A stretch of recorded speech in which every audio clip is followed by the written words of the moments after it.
Yo, what is going on, Headliner Nation? Welcome back into the Fantasy Headliners. Feeling really good today. Kyle back to talk with you about my top 36 wide receivers, top 18 tight ends. And don't forget, if you need flex rankings, kicker rankings, defensive special team rankings, you can get all of those by becoming a member today. Hit that blue join button right down below the video, pick out your tier. And if you are currently a member and you're having trouble finding any of the membership videos, they're not on the normal videos tab. You got to click on the membership tab on the home screen of our channel.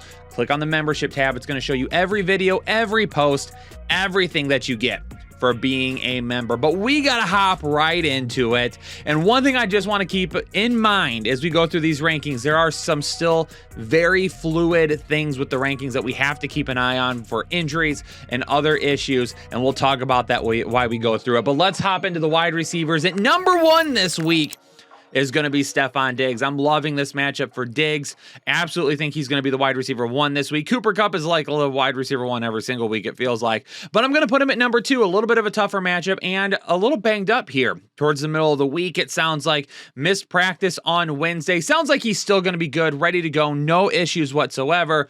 But just dropping him down one spot. Justin Jefferson going up against Miami. Miami allows 1,900,000 fantasy points to wide receivers, it feels like. So Justin Jefferson should be in line for a big matchup. Mike Evans going up against Pittsburgh, who allows the most fantasy points. Most. And we're emphasizing the T there. Fantasy points to wide receivers this season. Mike Evans, Chris Godwin. This offense really could kind of see this be like the turning point of their season where they get a little bit better, get moving with a little bit more consistency, and we see Evans and Godwin ball out. Deebo Samuel going up against Atlanta. I think this is a prime opportunity to get Deebo Samuel going again as well. Jamar Chase going up against New Orleans. Again, a little bit of a tougher matchup. Last week got shredded by DK Metcalf and Tyler Lockett, so it might not end up being that much of an issue. If you've got an issue with me putting Jamar Chase at 6 instead of 3, 4, or 5, get over it. It's the same thing. You're starting him anyway. A.J. Brown going up against Dallas. Probably seeing some Travion Diggs, for those of you out there that thought I was mispronouncing it last video, which I wasn't. A.J. Brown, Diggs probably going up against each other. I feel like Brown is going to get the better of him for a majority of this matchup. Marquise Brown going up against Seattle, a top 12 wide receiver. Targets are there. Volume is there. Production is there. Yes, DeAndre Hopkins will be back soon, but not this week. We're going to throw Marquise Brown out there for a pretty good matchup. Tyreek Hill coming in at number 9, banged up throughout the week, but as of this recording, he was back to practice and sounded like he would go this week. Chris Godwin, just mentioned him a minute ago when I talked about Mike Evans. This is a great matchup. I've got Chris Godwin like 9 spots higher than the consensus this week. I really love what this offense could end up doing. CeeDee Lamb going up against Philadelphia. Lots and lots of volume. That's what's the biggest thing here. Is a lot of people were worried about Cooper Rush, but Cooper Rush is locked in to CeeDee Lamb.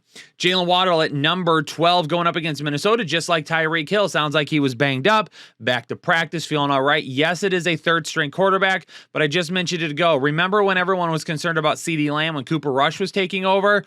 Sometimes talent just overemphasizes what the issue is at the quarterback position. Hill and Waddle are still going to get the targets this week. Gabe Davis all the way up to number 13 for me. Again, great matchup going up against Kansas City. Yes, his volume is a little bit lower, but the production is through the roof. Big play player. Number 14, DK Metcalf going up against Arizona. I've got Tyler Lockett at 16. I like both of these guys. I just think the ceiling isn't quite there every week. Great week last week. Probably another good week in store this week. But again, just because it is this offense and Geno Smith is performing at really an historic level. I mean, making history, the highest completion percentage to begin a season. When does that back off at all? Does it? So I'm just being cautious with it. I don't want to continue throwing them in the top 12, knowing that there could be a plateau at some point or even a little bit more of a downwards trend. I like both of them. We're playing both of them if you own them. A majority of the time, if you say, Kyle, are you playing DK Metcalf or Tyler Lockett over X player? If that X player isn't in the top 12, it's probably going to be a yes for me. Sandwiched in between those two is going to be Courtland Sutton from the Courtland Sutton and against the LA Chargers. Potential for a little bit of a shootout here. Hopefully Denver's offense continues to grow and grow and grow. The one thing I mentioned in the start sit video, Courtland Sutton, targets per game, top 12. Points per game, top 24. Yes, the offense hasn't been great. That's fine. Cortland Sutton is actually getting the volume of a top 12 wide receiver and producing like a top 24. He absolutely deserves to be right here. Curtis Samuel, Thursday Night Football, going up against Chicago. I like him in this matchup. This is one of those matchups where we're trying to get the ball out quickly, and that's where Curtis Samuel comes into play. Michael Pittman Jr. going up against Jacksonville. Alec Pierce, we'll talk about him in a few minutes, but Michael Pittman Jr., hopefully the targets come his way. Jacksonville's, again, the thing that I brought up is that Jacksonville's defensive line gets to the quarterback, and that has been an issue for Indianapolis's offensive line so far this season. So hopefully they kind of get some things figured out. They're moving in the right direction this week. Could be a lower performance from Michael Pittman Jr., but I still got him here as a low wide receiver too. Mike Williams going up against Denver and Patrick Surtain. This is going to be a tough matchup. Very difficult. I'm worried about Mike Williams this week. I've got him much lower than I would like to have him. I've got him much lower than the consensus. He's either going to have a huge game or he could disappear on you. I don't think there's really any in between. Christian Kirk at number 20. Again, a little bit of a downward trend from him. Started off really, really hot. A couple of weeks ago, really his entire week was made off 2 catches. Last week, absolutely nothing. So that's a concern for me. We'll see how that develops this week. T. Higgins is at number 21. And this is where the rankings are fluid because I don't know what's going to happen with T. Higgins. Last week was questionable all week. Tried to play, couldn't even make it out of the first quarter. Do we risk putting him out there again against New Orleans, which, yes, could be a tougher matchup, even though Seattle blew him apart last week? Could be a tougher matchup for him. I don't know if I trust him this week. My ceiling for him is right around 21 overall. Amari Cooper at number 22 going up against New England. Volume of production looking real good right now. Devontae Smith at number 23 going up against Dallas. I mean, if Diggs is on the other side with Brown the entire time, Devontae Smith could have a really good game. If Diggs floats back and forth, we probably see mediocre games from both Smith and A.J. Brown. We'll see what, and by mediocre, I mean wide receiver 2-ish, decent games. Not bad by any means. But Devontae Smith, hopefully he's going up against somebody else. I think it's going to allow for him to see some added volume this week. Deontay Johnson at number 24. The dropsies are back. We thought he took care of them last season. They are back. That is something to monitor, especially with George Pickens trying to make a move towards being a top target. Terry McLaurin at number 25. No Logan Thomas. No Jahan Dotson. This is a tougher matchup. I got to put Terry McLaurin in here as a start, though. Alan Lazard at number 26. Really, and you're not going to agree with me, Green Bay fans, he's more touchdown dependent than anything right now. If he's not getting touchdowns, he's not nearly as good as what we've seen. But that's okay because he still plays with Aaron Rodgers, and I still am going to have him as a start this week. A much lower ceiling, though, going up against the New York Jets. Chris Olave, concussion protocol. As of this recording, don't know what's happening with him as of yet. Right now, I'm locking him into number 27. If I find out he's cleared and ready to go, I probably take him up the rankings a little bit. Not much. Cincinnati's been pretty darn good against wide receivers this year. Jacoby Myers at number 28 going up against Cleveland. Again, a very underappreciated asset right now for fantasy owners. Should be in your lineup basically every single week as a wide receiver too. Love what he's doing volume-wise and production-wise on a per-game basis. You got to have him in your lineup. Adam Thielen going up against Miami. Got him here at number 29. If he scores, he's more like a high-end wide receiver too. If he doesn't score, the volume isn't quite there, especially in really good matchups where Jefferson is producing, and then you see Thielen drop down a little bit. Drake London at number 30 is a sit for me this week, but I still put him here to show you where his ceiling is at. High-end wide receiver 3 at best for me right now, just because he's going to be the focal point against a defense that is one of the best, if not the best, in the NFL. Garrett Wilson at number 31 against Green Bay. Jair Alexander, who's he going to be on? That's kind of a question for me right now. Is Garrett Wilson going to be in the slot the entire time? We've seen a little bit of a drop back in production since Zach Wilson came back. What are we going to see from him? I'm being cautious with New York Jets wide receivers moving forward. George Pickens at number 32. I've got him as a start this week. I think we're going to start to see a George Pickens breakout week coming. Jerry Jeudy is a sit for me this week, but going up against the Chargers in a game in which they're going to be throwing a lot, I still feel like his ceiling is going to be right around this area. DJ Moore, who I actually have as a start this week because LA gives up an unawful amount of fantasy points to opposing wide receivers. I think I don't want to say new coaching staff because they're not all new, but the regime that is kind of stepping in now, they're going to say to themselves, we got to get it to our playmakers, Christian McCaffrey, DJ Morrow, those guys. Darnell Mooney on Thursday Night Football against Washington. I definitely think that this could be breakout performance for him. And by breakout, I mean 2022 breakout. And then Romeo Doubs is going to come in at number 36 for me. Going up against New York, he is a start, but the ceiling is much lower going up against those cornerbacks this week. Players that are just missing the cut. Brandon Ayuk, I've got a gut feeling about this guy this week. I've got him as a sit still because I can't risk it, but I feel like this dude could have a good game still. Tyler Boyd, a lot of it still is predicated on what happens with T. Higgins. Make sure you continue to watch throughout the weekend. Check in on the live streams. Devin Duvernay. I've got him listed as a sit this week. I just can't trust it. Dude is super touchdown dependent. Rondell Moore, a lot of you are asking about him. I like Rondell Moore a lot, but I'm not focused on what's happened over the last couple of games quite yet.